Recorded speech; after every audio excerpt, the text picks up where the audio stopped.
अचरा ओढ़ा दी हमर भैया हमर चाचा अपन बेटा के नेता बना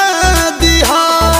एक बेरी फेर दिन प्यार के नजरिया चम चम चमके लगी गाँव या बजरिया विकास वाला लेके सौगात आइल बड़े मिटावे भेद भाव जात पात आइल बड़े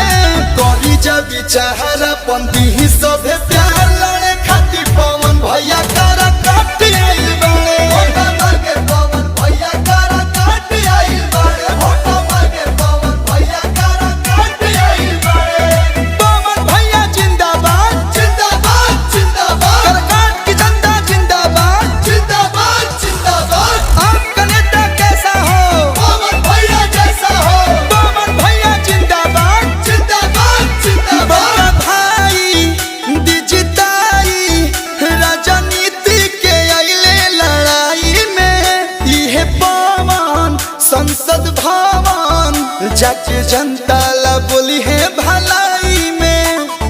माथ पर लगा के साहबाद वाला माटी असली मरद भोजपुरिया ह खाटी कहलू संगे स्वर सम्राट आइल बड़े आंसू प्रियांशु भी साथ आइल बड़े करी जब चाहरा पंदी ही सभे प्यार लड़े खातिर पवन भैया करा काट आइल बड़े